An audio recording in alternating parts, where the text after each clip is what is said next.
Hi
everybody, it's Kim and I'm here today to share with you my very first design team project for 2014 for Craftsupplies1.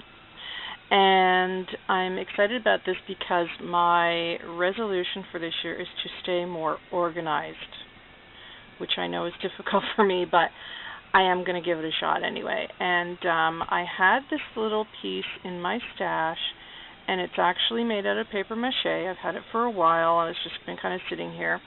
And all these little boxes here, they come out of this stand here, and the lids come off. And I thought, you know, that would be cute to keep some of my beautiful Craftsupplies1 charms and buttons and things in, so that's what I'm going to use this for. And the paper that I used on this is by Kaiser Craft. It's called 75 cents, I believe, and I really love it because it really has a beautiful vintage feel to it. So I just covered the whole thing with the paper. It is a 6x6 stack, so I did have to sort of piece it there, but you can't really tell, and it's just for me in my craft room anyway, but I still like to have pretty things around me. And these boxes are a really good size, and I've covered the entire box. I didn't do the insides because I figured what's the point, but I did do all of the outside, so it looked really pretty. And I just used various little bits of the paper. I painted it all white first, the boxes, and then just chose some of the papers that I liked and went around the box with it, even did the edges of the little boxes. And then I went around it with my Prima chalk edger.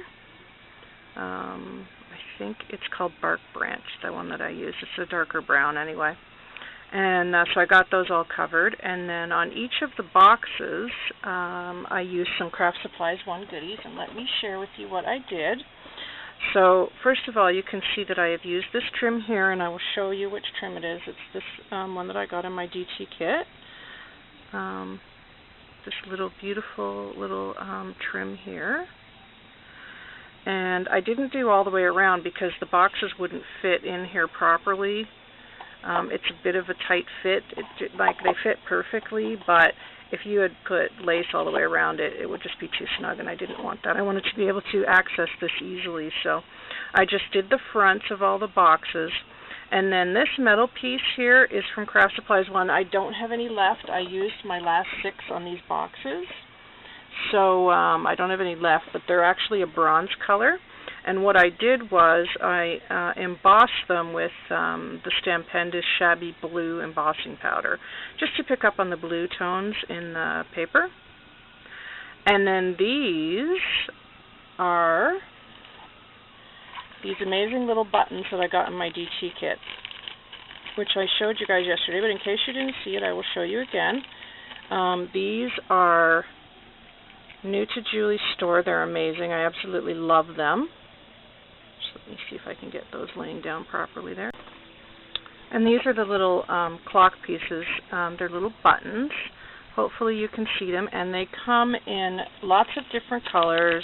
in yellow, blue, purple, pink, and you can leave them the way that they are, and you can see that they are in fact buttons right there.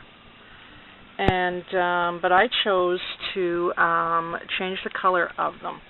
So what I did was I embossed them, and yes, these are plastic, and I did emboss them, but this plastic is very, very hard plastic, and it didn't melt it, of course, at all or anything. So, I mean, I wouldn't hold it under a heat gun for like 10 minutes. It would be, you know, for plastic. But if you're just doing a quick embossing like this, they took it just fine. So I was really pleased with how they came out. And I just used some plain white embossing powder.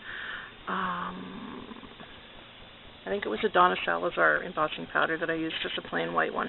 And then I took my Gilder's paste, which I just got, and I love it, and it's in the copper, and I just went around the edges with it and on the raised bits on the clock numbers. So they turned out really, really cute, so you don't necessarily have to keep them these colors unless you want to, of course, which is great.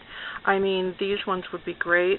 The pink ones would be great on a shabby chic project. The purple and yellow would be great for a spring project. So, you know, the colors are fantastic that they come in, but it is good to know that you can change the color if you want to. So that's what I did here, and now they work great as little drawer pulls for these. So I'm really, really happy about that.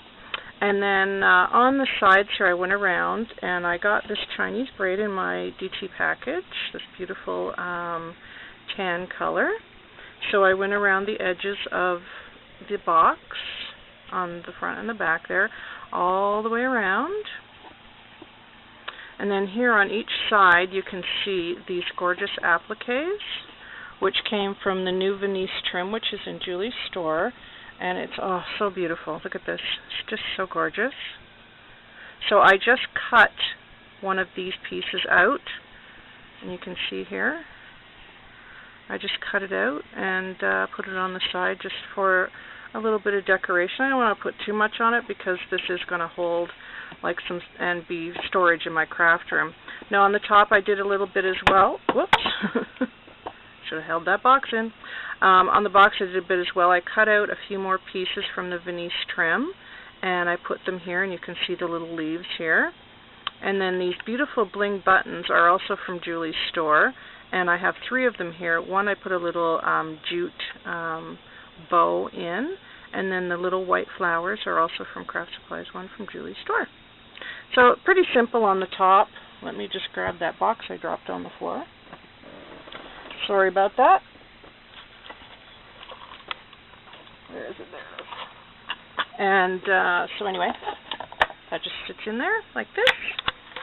And I'll just sort of pan up so you can see the top. So this is the top of the box. And then it goes all the way down.